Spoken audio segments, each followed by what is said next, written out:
नमस्कार, मैं हूं आपके साथ कविता राणा। सऊदी अरब में हुए भीषण हादसे में 45 भारतीयों की जिंदगियां जलकर खाक हो गई। डीजल टैंकर के टकराते ही आग का गोला बनी बस धुआं धुआं हो गई। हैरान करने वाली बात यह है कि इस भीषण हादसे में जहां शवों की पहचान कर पाना नामुमकिन है, वहां शोएब नाम का एक भारतीय मुसलमान बच निकला। ठीक वैसे ही जैसे अहमदाबाद प्लेन क्रैश में विश्वास कुमार बच पाए थे। सऊदी बस हादसे का अहमदाबाद प्लेन क्रैश से किस प्रकार का कनेक्शन इस वक्त जोड़ा भी जा रहा है, इसी पर देखिए आज की सबसे स्पेशल रिपोर्ट।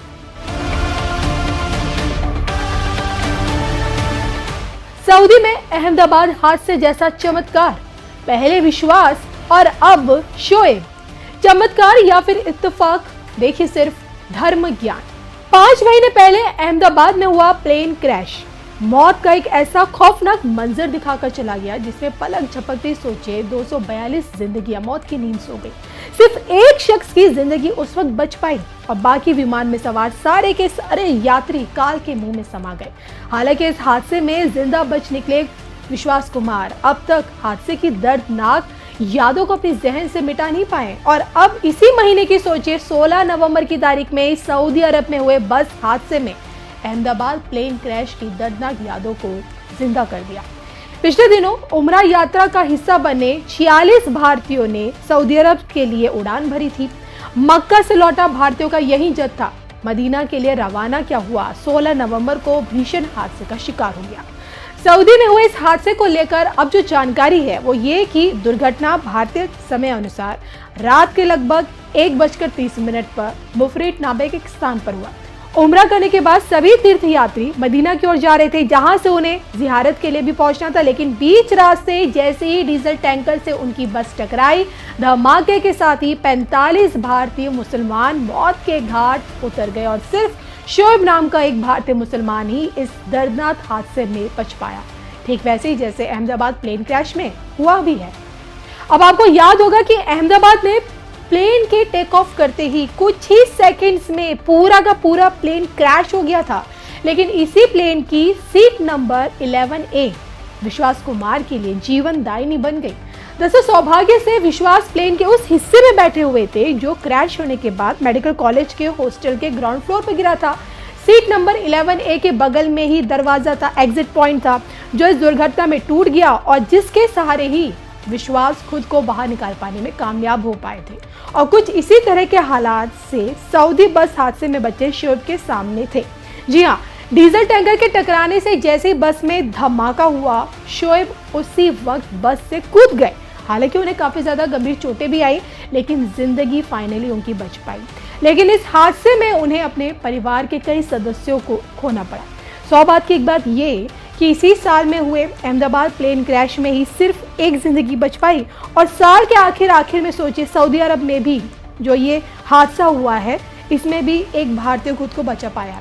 हालांकि सऊदी बस हादसे में ज्यादातर तीर्थयात्री हैदराबाद से ही थे, जिसमें महिलाएं और बच्चे भी शामिल थे, जिस कारण आपको याद होगा कि हैदराबाद से सांसद असदुद्दीन ओवैसी ने केंद्र सरकार से तत्काल मदद करने के साथ साथ शवों को वापस भारत लाने का भी अनुरोध किया था, जबकि हकीकत में ऐसा नहीं हो पाया क्योंकि सऊदी की इस्लामिक परंपरा और प्रशासनिक नियम इसकी इजाजत बिल्कुल नहीं देते। जी हाँ, अब आप देखिए हज यात्रा में हो या फिर उम्रा यात्रा में, जो कि दोनों ही रूहानी सफर माने जाते हैं, इस्लाम से जुड़े हैं, और ऐसे में इस यात्रा के दौरान अगर तीर्थयात्री की मौत हो जाए, फिर चाहे मौत का कारण सड़क दुर्घटना हो या फिर स्वास्थ्य कारण, मजहबी रहनुमाओं की माने तो ये मौत नहीं बल्कि अल्लाह की रहमत के साथ जन्नत का बुलावा होता है।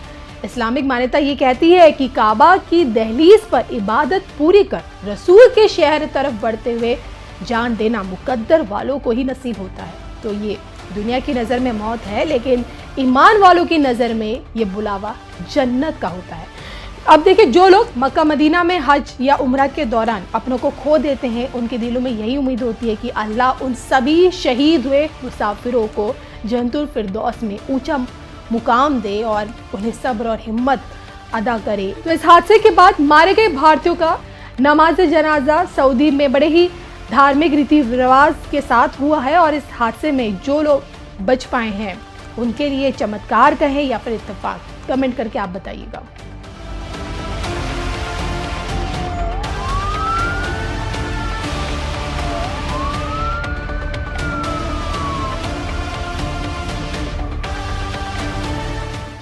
साथियों, श्री सत्य साईं बाबा का संदेश केवल पुस्तकों और प्रवचनों और आश्रमों की सीमाओं में नहीं रहा है। उनकी शिक्षा का प्रभाव लोगों के बीच दिखता है। आज भारत के शहरों से लेकर छोटे गांवों तक, स्कूलों से लेकर आदिवासी बस्तियों तक संस्कृति, शिक्षा और चिकित्सा सेवा का एक अद्भुत प्रवाह दिखाई देता है। बाबा के करोड़ों अनुयायी बिना किसी स्वार्थ के इस काम में लगे हैं। मानव सेवा ही माधव सेवा है।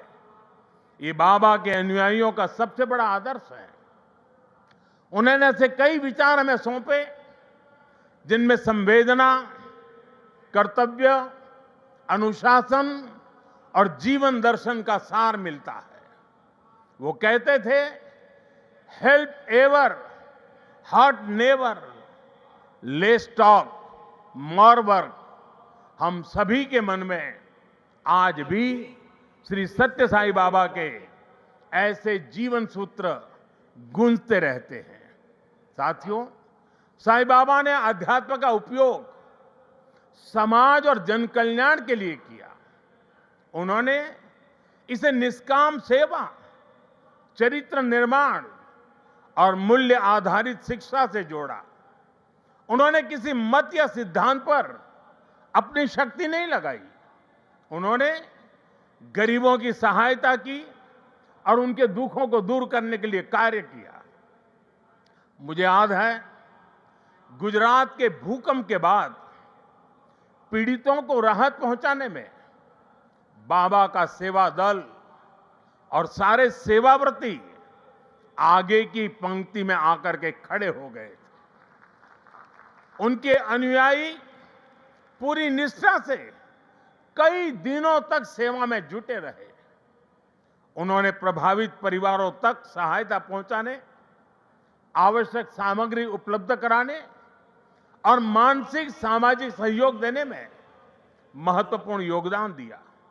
साथियों, एक मुलाकात में अगर किसी का हृदय पिघल जाए, किसी के जीवन की दिशा बदल जाए, तो इससे उस व्यक्ति की महानता का पता चलता है।